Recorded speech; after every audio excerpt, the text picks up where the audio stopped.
just a fair warning to everyone. Pinterest can be very addictive, so you might want to say a bit of a goodbye to your family and friends for now, because after this session, you might be, tinkering and looking at Pinterest and see how it will work for you.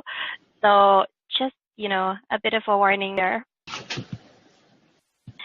Okay, so this morning, yeah, it's still morning here. This morning, we'll talk about how to log in, what is Pinterest, how to use it, some digital literacies involved in it, and we want to recommend some pinners that will be very useful to follow. All right, so I have here a figure, 70 million. Okay, can you type in the chat box? What do you think 70 million represents? Any guesses? Users? Number of pins, pictures? Daily cost of Pinterest? Lots of guesses and very varied.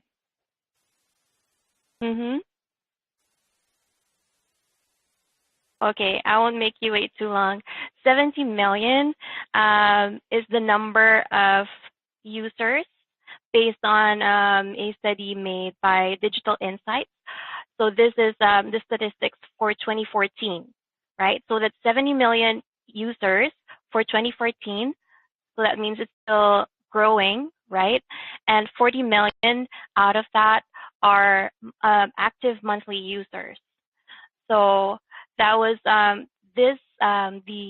potential of Pinterest is really rapidly growing, and out of that 70 million, there will be lots of learners there, lots of ESL learners, and that's why lots of educators are now looking into Pinterest and trying to see what features might work and would be very useful. So for those who already have a Pinterest account would attest to that.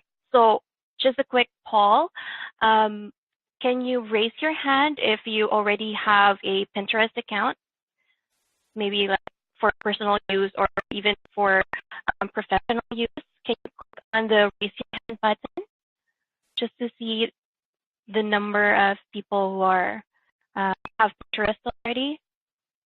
Okay, I can see a few hands already. Wow.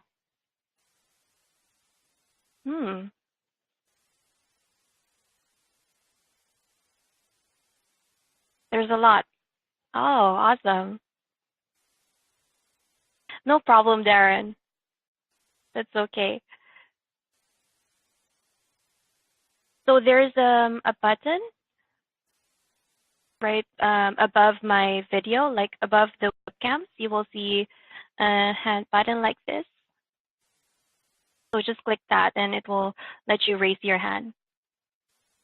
So for those who have an account but isn't active, this session might be really good for you because we can explore some features that you haven't heard of and find out what else you can do with Pinterest. Thank you so much for those who raised their hands.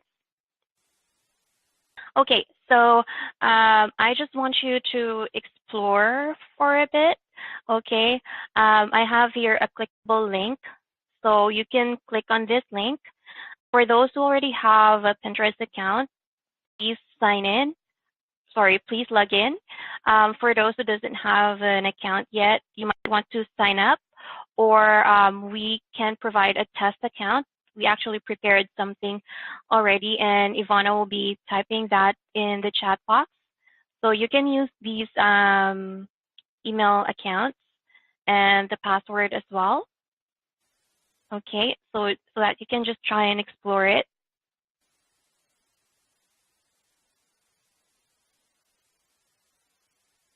So the login page will look like this. Very straightforward. You can log in with your Facebook account if you if you have one, or Twitter too, if you want to connect it.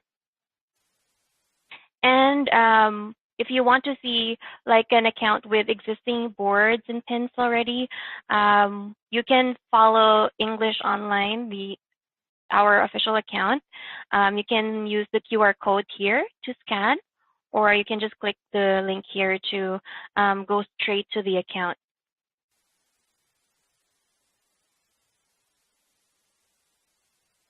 Right, so hopefully you're exploring it now. Okay, so just, like the feel and the look of the website.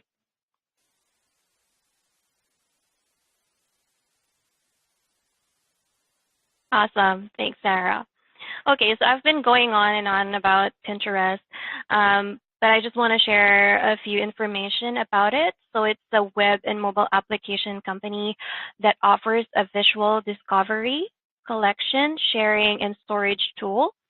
So Pinterest is mostly known for as a social networking site, a social media site, right? And a lot of users are on Pinterest to collect their personal stuff that they want to use, or they want to save up and collect, right? But a lot of people are now, like the sellers are using this, marketers as well, and it's no wonder with the rapidly growing membership. It's no wonder that a lot of people now, a lot of educators now are also looking into Pinterest and see how they can spin it and use it for ESL, right? Yes, Laurie, Ivana will post the link there for you. Oh, thank you, Marisa. Okay, so first thing that you will hear a lot of when talking about Pinterest are the pins. Okay, pins, Pinterest, right? So this is what a pin looks like. It can be a video, it can be a photo, and this just represents something that you are looking to put in your board, right? So it can be a video you want to save about a specific board with a topic that you have chosen, or it can be a graphic. So Pinterest uses a lot of graphics to so that it will be very visual in your board. So if you want to pin something, if you're inside the Pinterest website, you will see this button here, okay?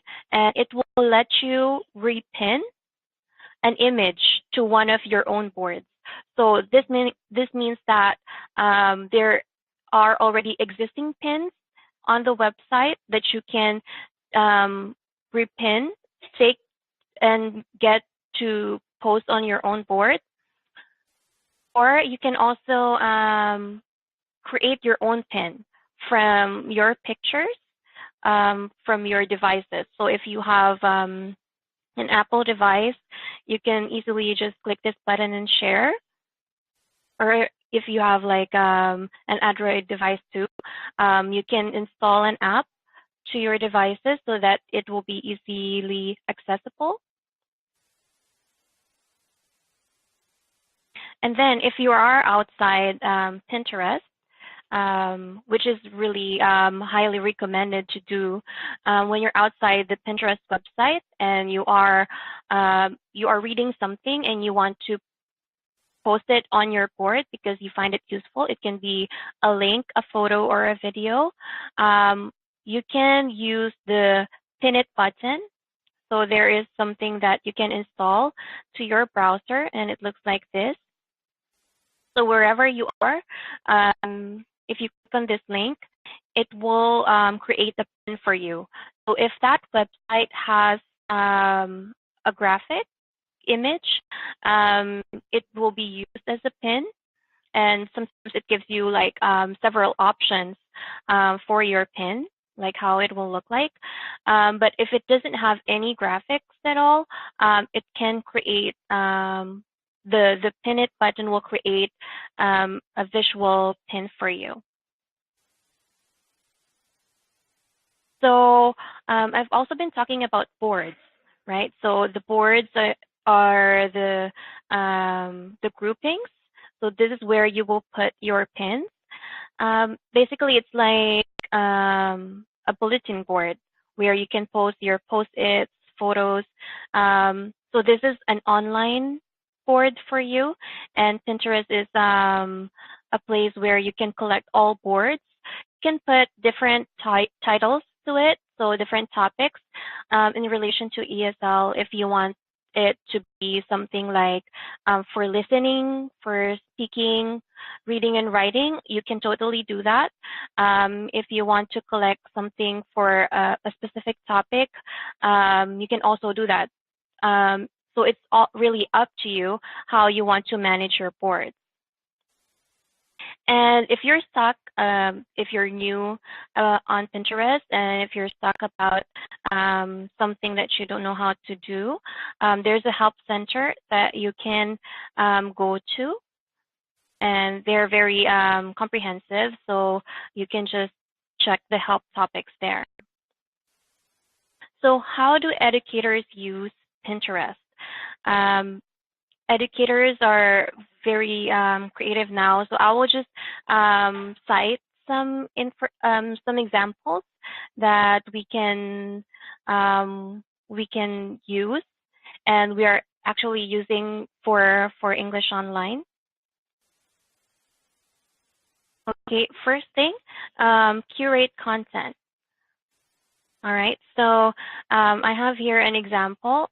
We have idioms as the title of the board, and we collect everything there and put it into one board. We have different pins. So it depends on the graphic size. Your pins can be smaller than this, or it can be bigger, depending on how big the graphic on the page or what you are uploading. Right, so you can collect them all in one board, and then you can pull them out. Like if you are creating a lesson plan and you want to talk about idioms, right? So you can go to this board and pull out information, and then you can use it there for your lesson plan, and then you can come back here if you need it for something else again. So this will be very useful for teachers who have lots of online resources. Another thing is you can use this to collaborate. You can collaborate with your teammates if you are working in a team, or you can use it for your learners.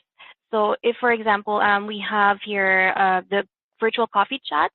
So this is an online session that we do for English Online. And with this, you can invite the learners, right? So the learners need to have a Pinterest account to be able to be invited, and they need to follow you. So they need to follow your account, and they need to have an account as well. And you can invite them to join your board, and then they can post on your board. They can pin on your board as well, right? So for example, with coffee chats, we are gathering different topics to talk about in the sessions. So learners can suggest the topics that they want to talk about, and they can pin it to the board. Another example is that I used this for a virtual class of mine, and we were talking about food from different home countries, from our different home countries. So the students can post pins on the board and like food from Japan, food from Poland, right? And they can talk about their pins during the class.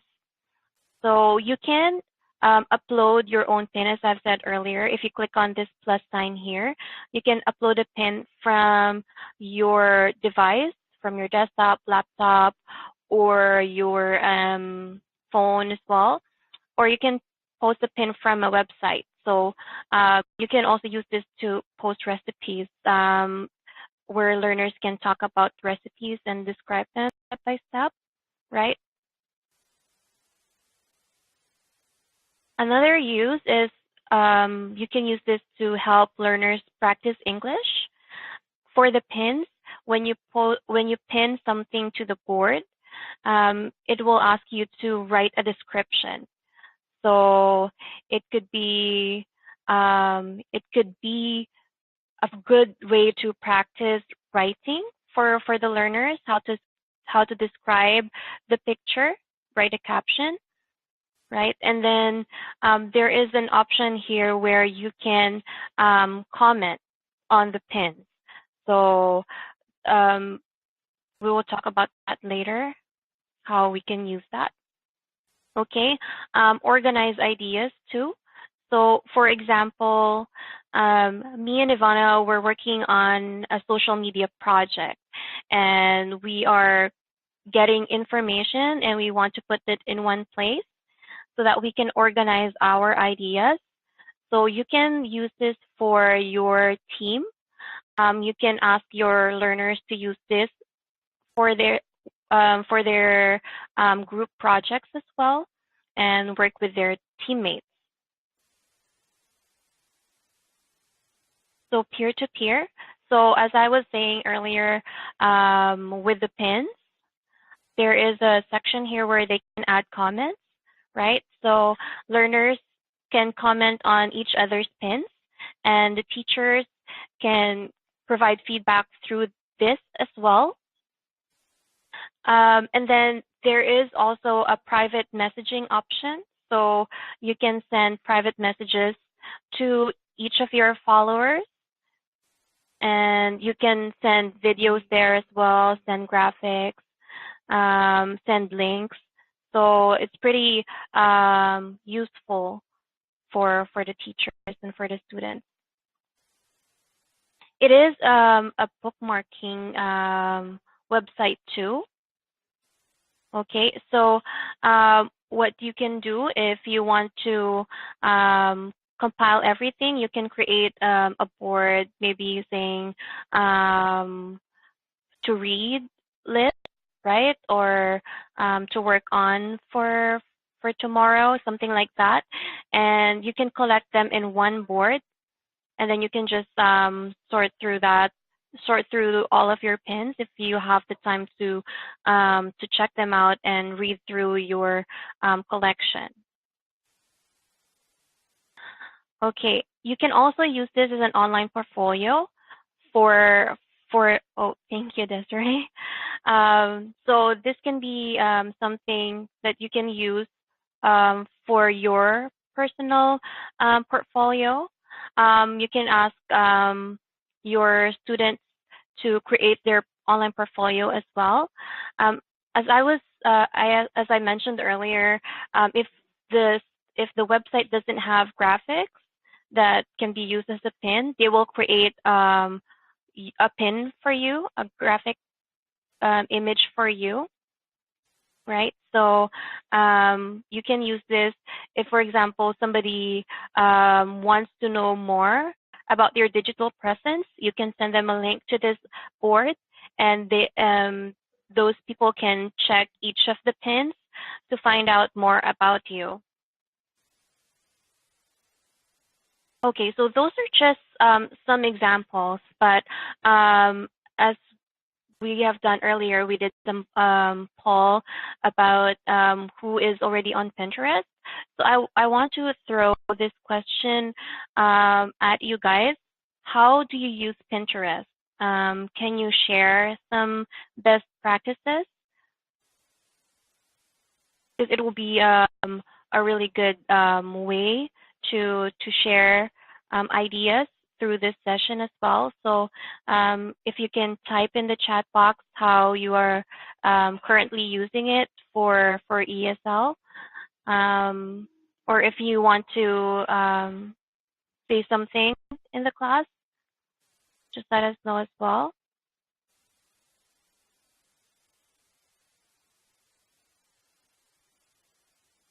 aside from the one that, aside from the examples that I've mentioned, any other ideas? Mm-hmm. Yeah. So Anna Marie said she uses it as a depository for her ideas that she found on the internet and Pinterest. Mm-hmm. So it can be something that you can use for yourself, right, to collect everything, and you can use it as well for your classroom. So Sylvia said she uses it to search for infographics. Mm-hmm. Yeah, I've used that too to look for really great graphics about prepositions. Yeah. Mm-hmm. Infographics are great. Yeah. Yes, you see, so there is a lot of potential for Pinterest, but I think not only for Pinterest, but also with other social media sites. We just need to be creative and really be mindful of um, the things that we can use it for and also the limitations of the site. Mm-hmm. Yes, Sherry. The pinnability of a website, of a blog. So if you have a blog or if you are running a website and you want it to be, if you want to generate lots of hits for your site, it will be really advisable to put really great graphics on there because with Pinterest, all you see are pins, right? So when people are searching for tags, and they will see your pin, you want them to be captured by that graphic image, right? So, yeah, that's a really good point there. Hmm. There are lots of links to educational sites there. That's true. Hmm. Yes, for all levels of grammar and for different activities as well. So this is a really, really great resource for your activities. Okay, so thank you so much. I will hand um, the moderator, sorry, the presenter rights to Iwona now, and she will continue the presentation.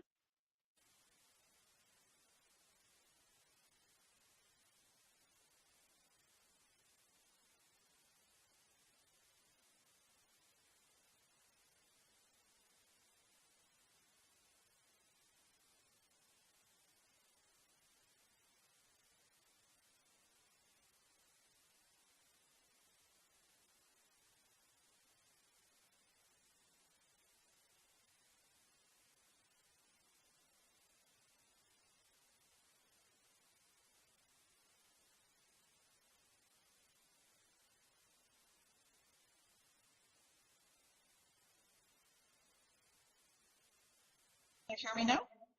Can you hear me now? Okay, great. Fantastic. Thanks, Natalia. Okay, and thanks, Arra. Okay, where do I start? How about I like Pinterest and I don't? Anyone else with similar feelings about Pinterest?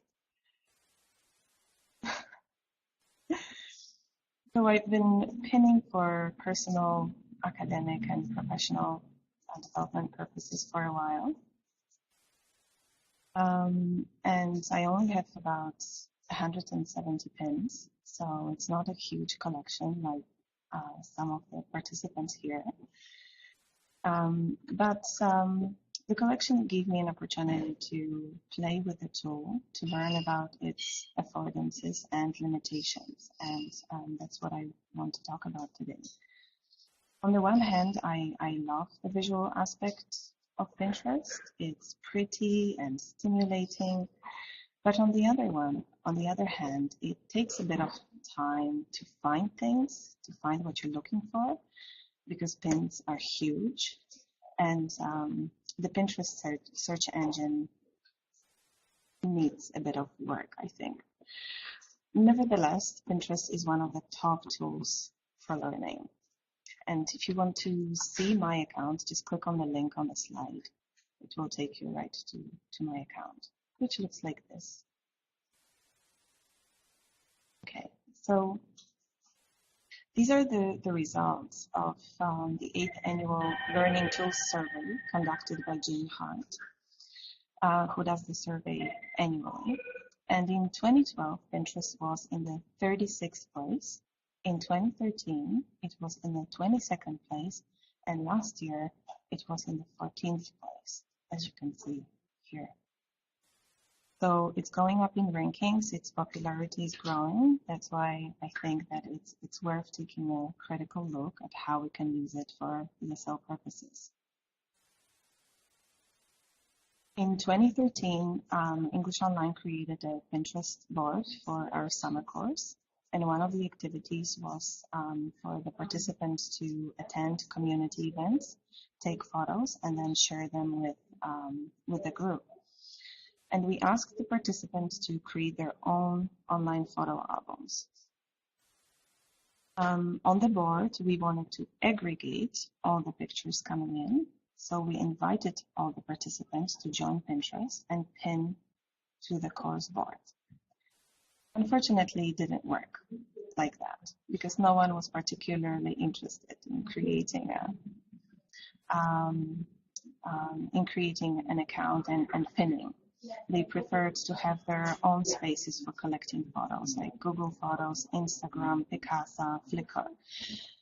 The level, Sylvia, it was still before up.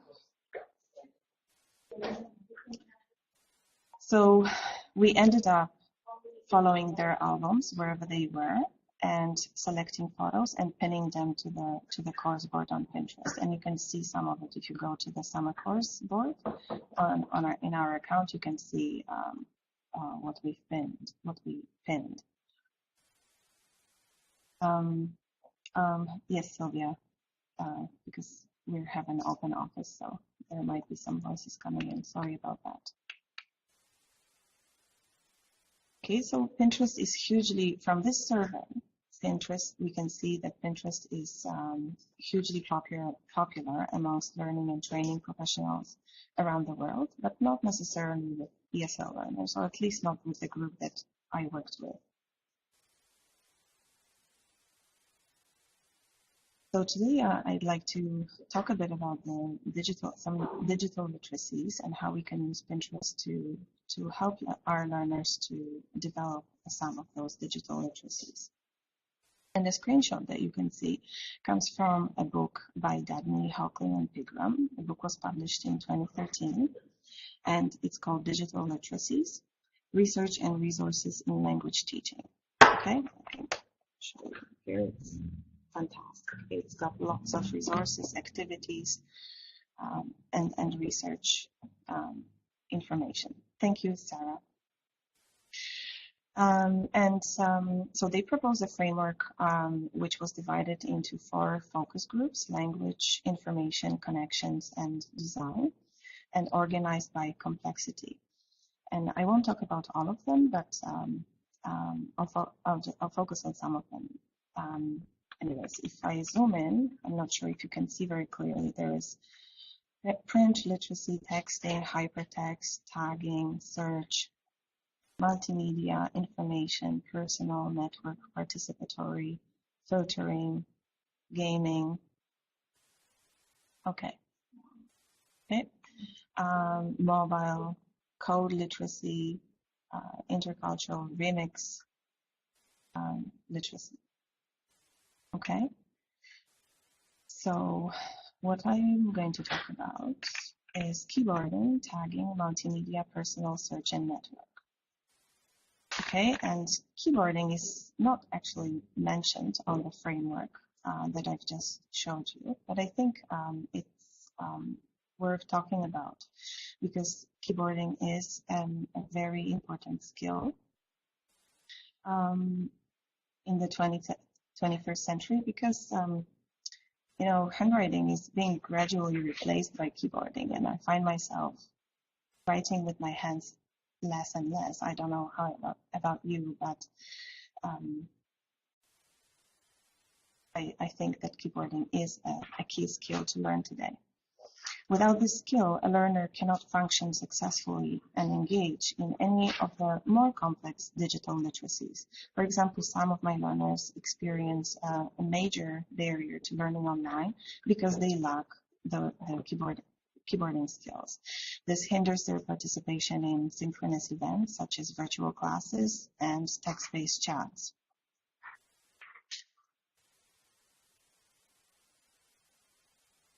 Yes. Thanks, Anne-Marie. They feel under pressure and they can't keep up.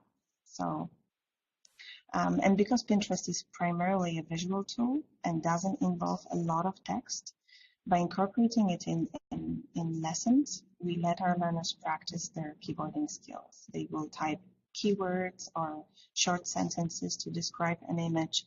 So it's a small step towards development of the full keyboarding capacity. Okay, the next digital skill, and just make it smaller a bit for now, tagging.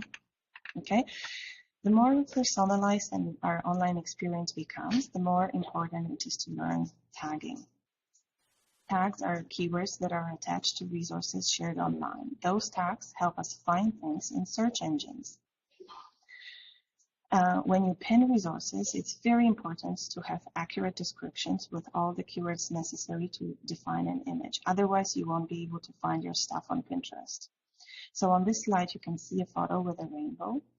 I repinned it and then tried looking for it using the Canada and rainbow tags. Okay, you can see them. And then because both words are mentioned in the description, and I highlighted them here for you, the image came up on top of the search results.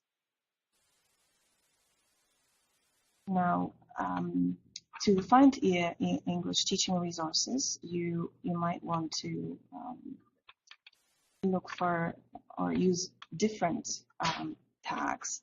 For example, EAL teaching, EAL, ESL, ESOL, adult. And EAL is not an abbreviation widely used in Canada, but I find there's a lot of resources coming up in searches when you use this abbreviation. And even though I mentioned adult, you can see that there are some resources that are not tagged by this word, but they show up in the search. Okay, thanks, Brian. Okay, and one more thing about keywords. This is not how winter looks for us today. I would much prefer it. But if you look at the description here, you have some words and some hashtagged words. So if you add a hashtag to a word, you can actually click on it and it will bring up a search. So the hashtag activates the word. It's a good thing to remember. And hashtags, because hashtags are used on Facebook and Twitter, this is in general a very good term for learners to know for social media and web searches. Okay, and this brings me to the search literacy. And this is an extremely important digital skill because students need to be able to find relevant resources online on their own. And by incorporating search activities in lesson planning, we support learners' autonomy. And we can actually use Pinterest to flip your class. You can use Pinterest to flip your class. Say your next class is about housing. You can ask learners to go on Pinterest and find images and resources relevant to this topic, and then come to class and share what they found. Now, the Pinterest search engine is not robust, so it's likely that you will spend quite a bit of time looking for things you have pinned or that you want to find. For instance, if you have a board and you've pinned 500 pins to that board, it will take you some time to find things. Okay, and you might suffer from pinesia. Have you heard about the term pinesia? Any ideas what this means? It's a common condition of forgetting that you've pinned a resource. And the opposite to that is déjà vu, when you have a strong feeling that you've already pinned a resource. So that's a bit of Pinterest lingo right there.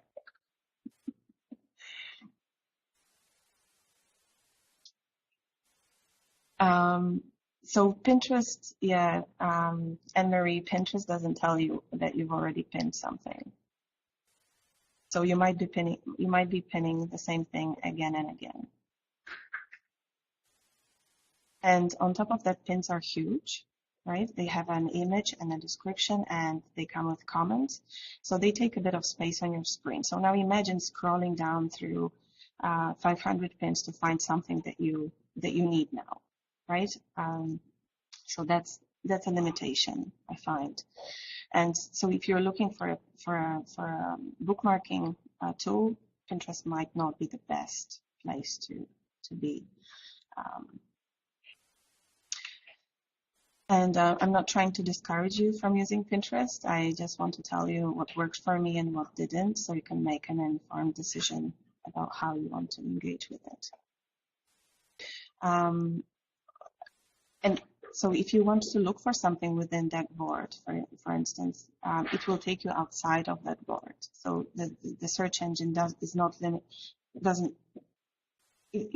if you're in your board and you want to look for something and enter keywords, and you hit enter, it will take you outside and will look for things outside, like in Pinterest in general.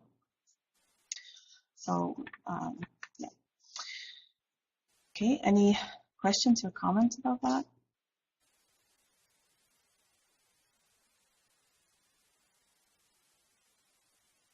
All that being said, with a bit of patience, I think Pinterest could be a very helpful tool in developing the search literacy, because of all those things that you need to discover and learn. And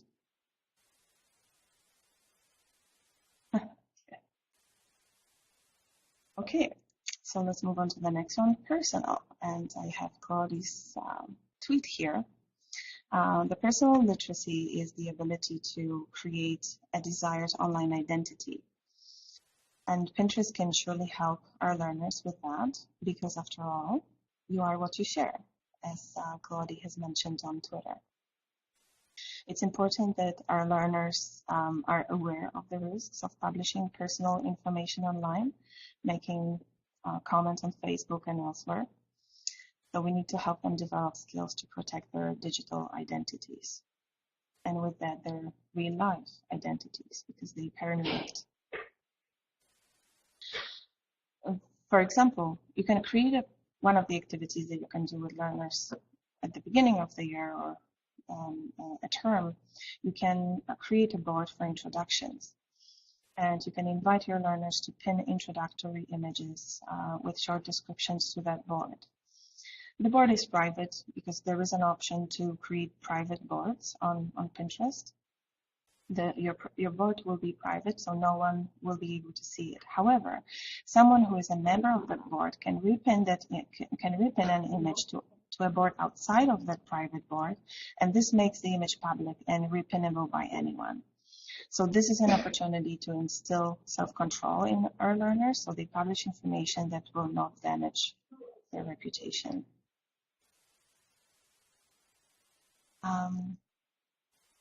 Okay. Now, multimedia literacy. Because Pinterest is visual, it seems, and it is a great tool for developing the multimedia literacy. In the world of screens, we no longer depend on the information carried by text or spoken word. We need to be able to quickly evaluate and understand information sent to us by images, infographics, videos, etc. However, the multimedia literacy is not just about receiving information through multimodal input channels, it's also about producing multimodal artifacts. So for instance, your learners can create a digital story using images, video, and audio, and use Pinterest as their storytelling platform or as a portfolio. if you will. Pinterest can also be used to talk about attribution or pintribution. Another Pinterest lingo term. Searching and pinning images under Creative Commons licenses or copyright is a great exercise to raise awareness of authorship and giving proper credit to the author. And Pinterest is getting much better at that by showing the original location from where an image comes from. But still, I would recommend putting credits in the description.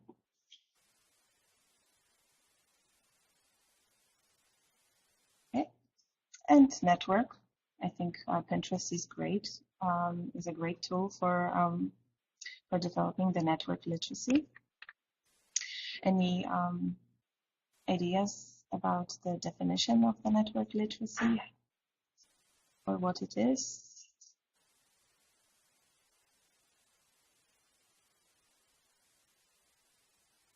So the network literacy is the ability to learn outside the four walls of the classroom. It promotes lifelong learning and the development of personal learning networks for social and professional purposes. And it would be definitely a great tool to have in one's personal learning network.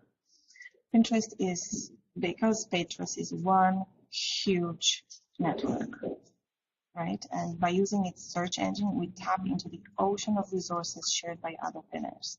So for example, learners can look for language resources and share what they found useful. They can follow pinners of similar interests and get notifications of new pins shared by those pinners, and vice versa.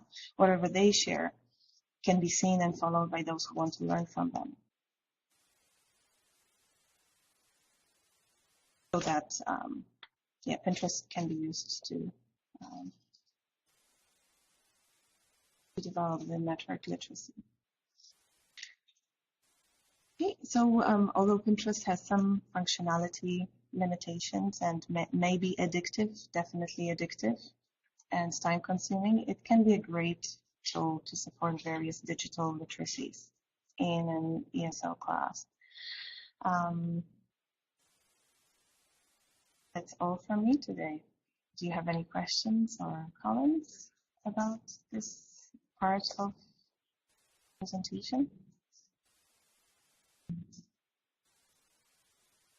You can definitely continue on to tell us. I love that. Yes, Anne-Marie, very good point. Nothing is private online, so we always have to be very, very careful. That's why this gives us an opportunity to help our learners understand that.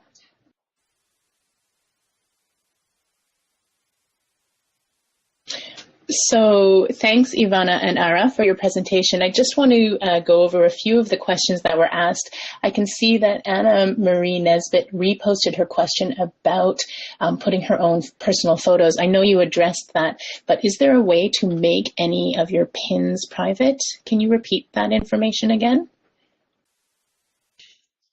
No, I don't think that you can make pins private, but you can make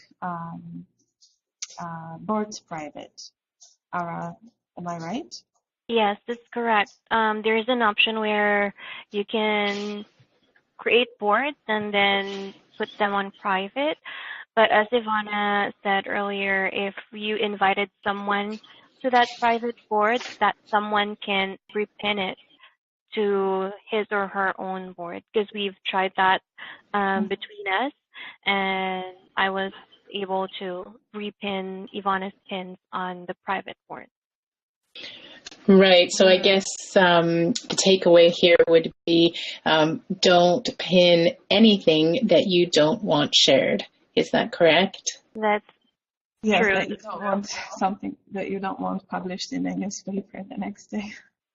Yes, because personally, I was using Pinterest, I think, a couple years ago, but I was using it for my personal use.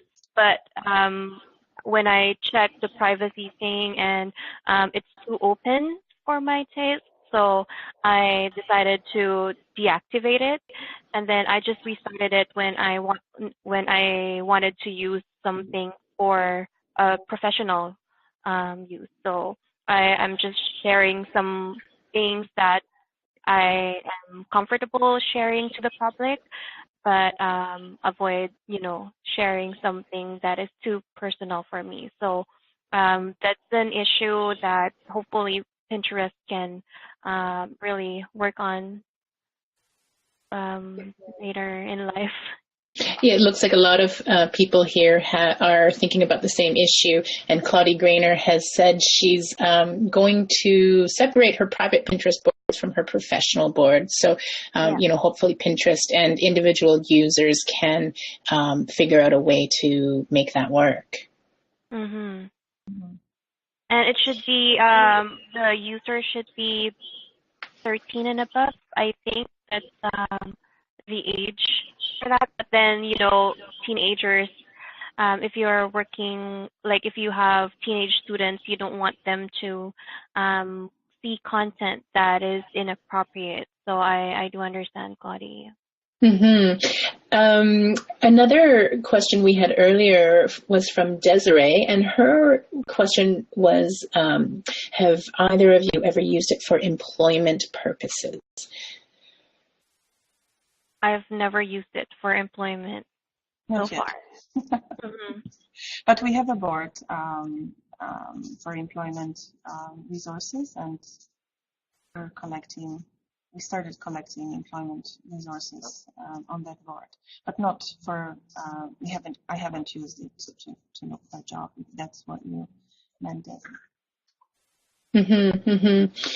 So a lot of comments currently coming right now from Amy and Lynn, just around, I think, digital safety and online responsibility around getting permissions if you're posting, say, a classroom photo, or if students come across any inappropriate boards.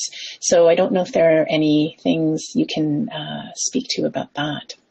I haven't encountered inappropriate boards yet, but, there might be a possibility of, just talking about topics that you don't want teenagers to come across with. So, but I don't think nude pictures are allowed on the Pinterest site. Also, like in our context, we work with adult learners, right? So if they come across inappropriate boards, they can judge for themselves what's appropriate or inappropriate for them, right? And maybe this is a good point to mention that coming up, and you can see it on the Realize Forum schedule, there's going to be a open chat room on using technology with your learners.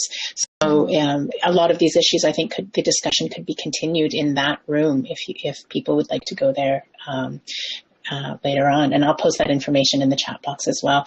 I just want to go back to some of the questions that have come up.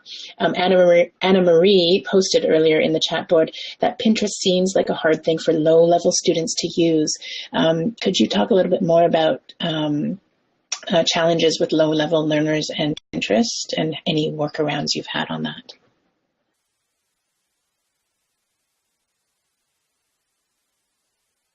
Yeah,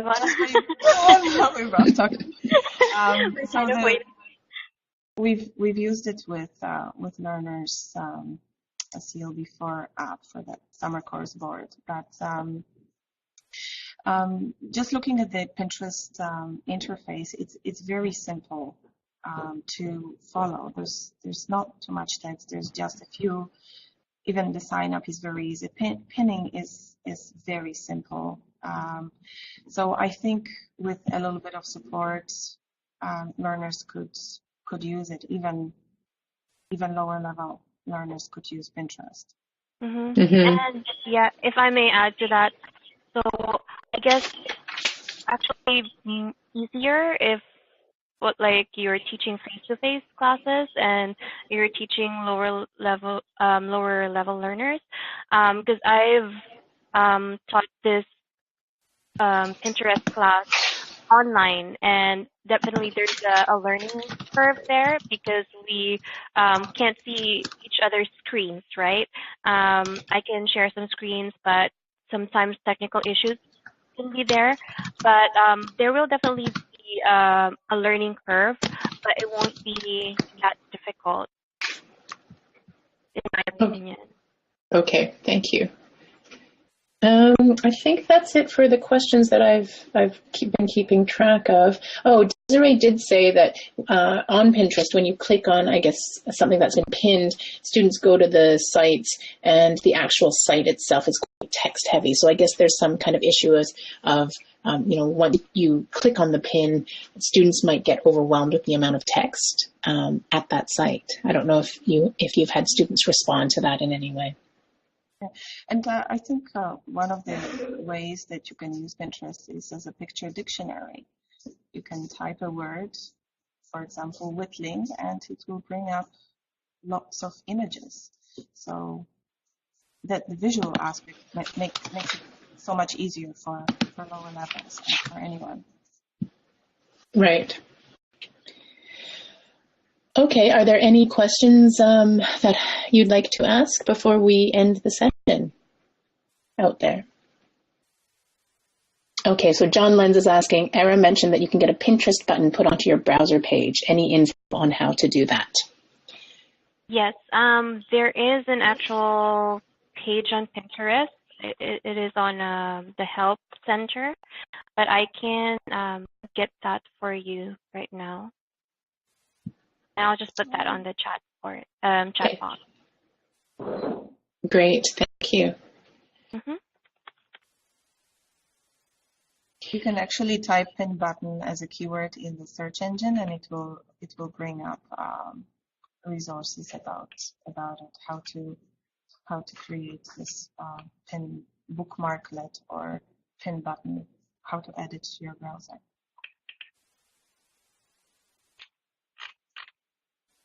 Great. Well, that might be it for the questions. I don't see any others coming in. Thank you very much to all of you out there for joining in our session. And of course, thank you very much to our presenters, Iwona and Arra, for a really interesting session on Pinterest.